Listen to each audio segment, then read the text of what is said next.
observational data that we've collected on the interactions between a venomous snake and its venom-resistant prey. And specifically, I'm going to be talking about how we quantified the presence and pattern of local adaptation in this system and what that tells us about coevolution in this system. So local adaptation and coevolution, what are some of the insights that we can gain from this? First of all, the locally adapted species is inferred to be the species that is evolutionarily ahead of its co-evolving counterpart. So this harkens back to ideas and predictions like the life dinner principle, where the prey are expected to be ahead of the predators. They die if they lose, and they're often having a higher reproductive rate. Second, the geographic pattern and scale of local adaptation can help us to hone in on the relevant environmental variation that's structuring selection in a co-evolving system.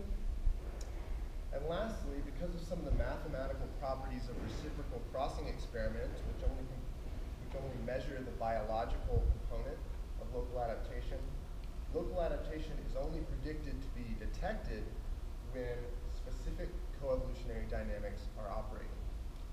So I want to touch upon that last point. What are these coevolutionary dynamics that I'm talking about? We've all heard of escalatory arms race dynamics, so this is one.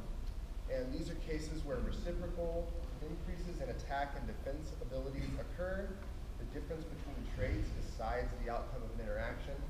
And the prediction under these systems that we often see in nature is exemplified by toxic newts and toxin-resistant garter snakes that we've heard a lot of good talks about during the course of this meeting.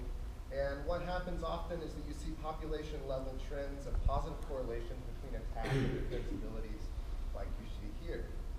On the other hand, phenotype matching dynamics, or in the case of discrete traits, matching alleles models or gene-for-gene models, are more about the fit of predator phenotype to prey phenotype. And Ridenour and Newsmer showed that these are the only types of interactions where a reciprocal crossing study is predicted to detect local adaptation. And so local adaptation, as we will quantify it in this study, is if you have some performance measure like resistance to a toxin, sympatric comparisons of predator and prey will have a higher performance value than allopatric comparisons, local adaptation. So we applied this idea to the study system of the northern Pacific rattlesnake and its most abundant prey, the California ground squirrel. And this is a well-studied and strong ecological interaction between these two animals. The snakes eat a lot of squirrels and are in turn their primary predator across the California landscape. These squirrels possess a diverse battery of anti-snake behaviors that are reciprocated with some behavioral adaptations in the snakes as well. And the squirrels back up these behaviors with venom resistance in the form of blood serum inhibitors that are innately expressed and will bind and inactivate venom when it's injected. And importantly, this resistance varies geographically with up to 3-fold variation over fairly short distances, 20 to 30 kilometers. However, the previous work in this system used a venom derived from a stock source. And so, in effect, when we think about coevolution in this system, we've been missing half of the story for a number of years.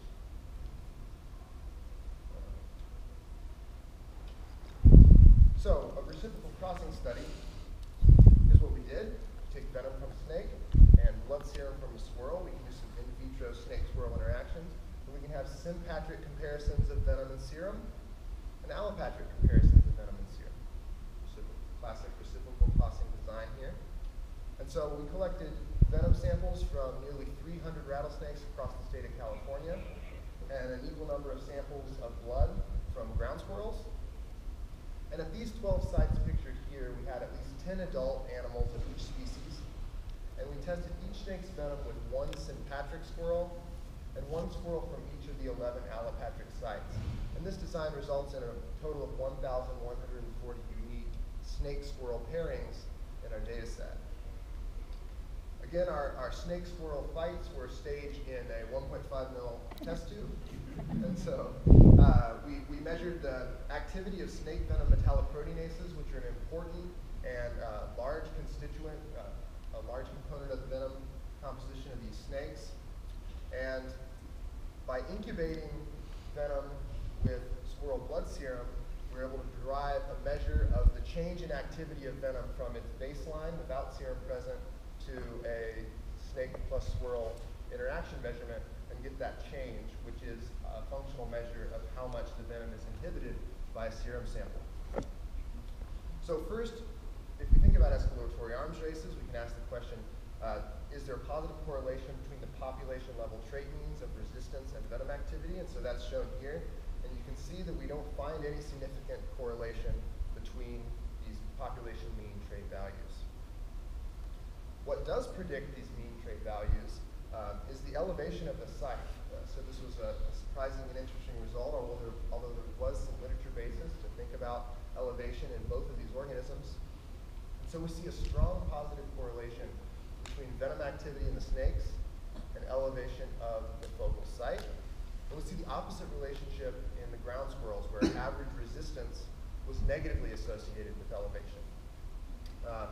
So clearly, elevation is important in structuring phenotypic variation across the landscape, and recent theoretical and practical recommendations from work on local adaptation suggest that when you know relevant environmental variation that's affecting the phenotypes, a better way to model local adaptation and a more informative way to model local adaptation is to include this environmental structure in your comparisons. And what that gives us are two sets of allopatric comparisons that we have. We structured our sites by their elevation class, whether they were low or high elevation. And so then a given allopatric comparison of venom and serum can be categorized as whether it was from an allopatric same elevation comparison of venom and serum or a different elevation comparison, like low versus high. And then we also have our sympatric comparisons as well. So we built the following linear mixed model to predict that change, to model that change in venom activity that we observed. And so we have these terms in the model, the elevation class of origin of a given site, nested within that, the snake and squirrel population of origin to control for population level main effects, and finally the ID of the snake and squirrel used to control in a random effects way the repeated measures done on each snake and squirrel individual 12 times in the data set. And finally, we have our local adaptations term. Was the venom-serum mixture a sympatric, allopatric same elevation, or allopatric different elevation mixture? All these terms end up being highly significant predictors of the change in venom activity when serum is present, and importantly, the local adaptation term is significant. What is the pattern of local adaptation that we see here? Well, the change in venom activity between the sympatric and the allopatric same elevation comparisons, where the environment is similar to home, are very similar, but we see a further decrease in venom activity when snake venom was brought to allopatric sites at a different elevation class. And what this amounts to is about a 10% poorer performance of venom when it's away from home and local adaptation of the snake. So another way to visualize this data is by thinking about the elevation classes alone and having a similar measure on the y-axis. And what we see is this classic sort of local versus foreign pattern of local adaptation. If you're at a high elevation site for the squirrels, the high elevation snakes perform best, better than the low elevation snakes. We see the opposite result at low elevation squirrels, where the low elevation snakes are outperforming high elevation snakes. Okay, so our major result is that snakes are locally adapted to avoiding the resistance factors of their local squirrels. And so what are some major implications of this, given the insights we can gain from these local adaptation analysis? Well, first of all, snake local adaptation combined with all of these anti-snake behaviors and variation in squirrel resistance gives us a stronger body of evidence to suggest that these two organisms actually are co-evolving, that selection is strong, and the ecological link is tight. However, we should mention, of course, that another possibility is unidirectional local adaptation of the snake to variation in squirrel resistance, which I think would still be equally fascinating and worth further work. So the predator in this case is ahead. The snake was locally adapted to the squirrel, which was running against our predictions, given that squirrels are reproducing faster. So what's so special about them? It's a modular trait with a highly evolvable genetic architecture. It's contained within a gland, whereas these blood serum factors are circulating in the blood serum. And we know the blood is doing a lot of additional things that are kind of important to squirrels, in addition to inhibiting venom when it's injected, if it's ever injected. In this case, we find this interesting result where elevation seems to be structuring geographic variation in natural selection. And so this is one of these cases where our results told this very fascinating and somewhat unexpected story to us. And I think particularly future physiological ecology studies on these squirrels might be a nice way to link proximate mechanisms to environmental mosaics of selection. And lastly, our results seem to be a poor fit for the arms race dynamic, uncorrelated traits and the presence of local adaptation and a reciprocal cross. So I think moving forward, when we think about venom and venom resistance, it's important to begin to talk about things other than escalatory arms races. And I think there are two important implications of matching dynamics for thinking about the evolution of these molecular traits. First of all, Yoder and Newsmer showed that matching-based dynamics are more likely to maintain and promote biological diversity within populations and among populations. So when we think about the large amounts of medically and biologically significant variation that we see basically wherever we look in venomous snakes and other venomous organisms, these might be attributable to matching-based molecular coevolution with resistant prey. And lastly, these matching-based mechanisms begged for molecular studies of how venom and serum proteins are actually interacting with one another, which is something we hope to follow up with in the near future.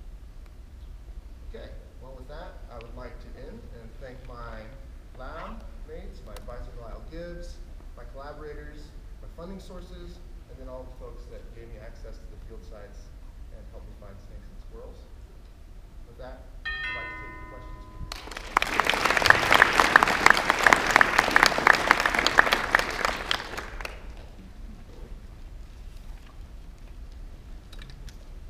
Do you have any sense for why everybody's performing more poorly at low elevations?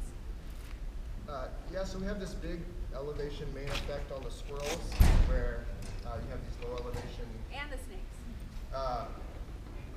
Well, so the snakes are performing more poorly, which means the squirrels are performing better. So lower is better for them.